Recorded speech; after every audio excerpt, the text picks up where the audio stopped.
please stand up for our opening prayer. Jeneline, can you please lead the prayer? Okay, thank you. So now let's check the attendance. So since we have no absent in our class today, let's proceed to our lesson. Before we proceed to our lesson, do you still remember the lesson that we tackled last meeting? Yes, it was all about electricity and energy transformation. So how will you define the electricity and energy transformation? When energy changes from one form to another and a hydroelectric dam that transforms the kinetic energy of water into electrical energy. Okay, very good. So I have now here some pictures and you will identify the name of every pictures. Okay, Regine, please tell me what is in the picture. Knife. Okay, very good. The next one, Jenny. Crane. Okay, very good. Kenneth, Light bulb. the last picture, who can tell me? Regine, Lever scale. what do you notice about machines according to its characteristics? Yes, Jenny. They are example of simple machines. Okay, very good. Why do you say so? Yes, Regine. Because they have different kinds and characteristics, it makes our work easier. Each group will be giving some picture and you will identify the uses of simple machines. Each group will present their work. I will give you in 5 minutes to finish your activity. Okay, time's up. Let's proceed to the presentation. Let's start with group 1. We are given two pictures and the first one is seesaw. Seesaw is a simple machine that consists of a rigid object. So the second picture is the ramp. It's a machine that has flat surface with sloping angle that is used to lift an object directly upward. Very good. Give a round of applause. Okay, now proceed to the next group. We have here two pictures. The first one is the wooden wedge. It's a machine with double inclined plane that is used to push two objects apart. The next picture is the wheelbarrow. It's used to move objects due to the use of circular device that is attached to a rigid bar in its center. Okay, thank you.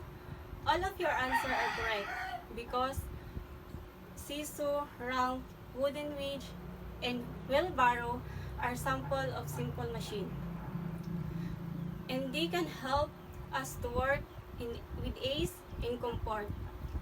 Do you have any question? None, teacher. So class, simple machines are devices that makes our everyday tasks easier.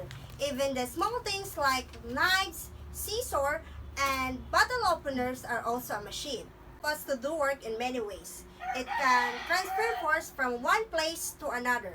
When we use a machine, two forces are involved. One is input force.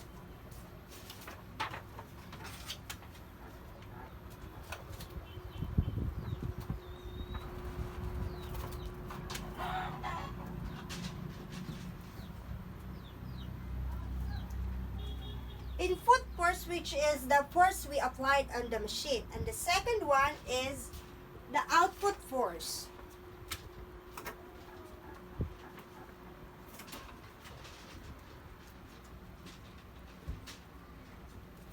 The output force. The machines exert the load that needs to be moved. The work done by the machine is called work output. The machine needs a small input, has an increased output force. Mechanical advantage produced. So here's the formula of mechanical advantage.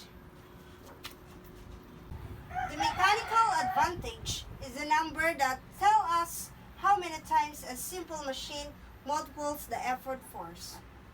The idea mechanical advantage is the mechanical advantage of a perfect machine with no loss of useful work caused by friction between moving parts. Class, we have some examples of simple machine: the wheelbarrow, scissors, and the lever scale. So, did you understand our lesson?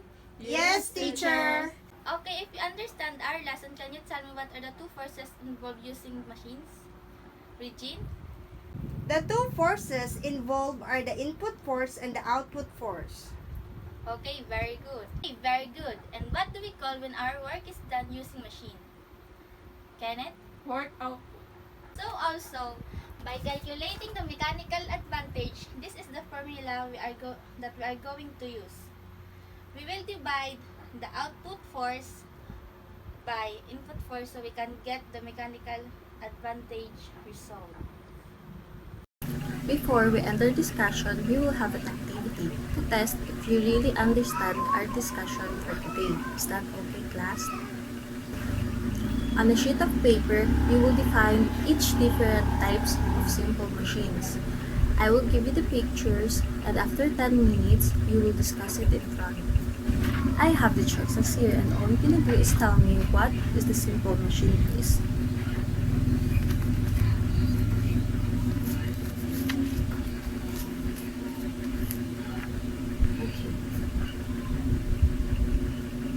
The first one is correct.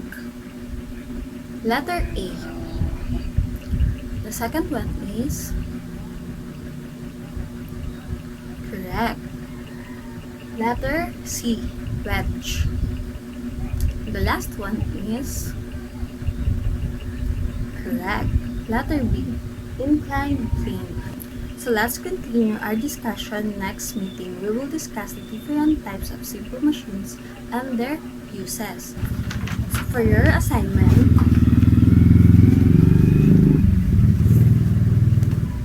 look around in your house and list some machine, and we will discuss it next meeting.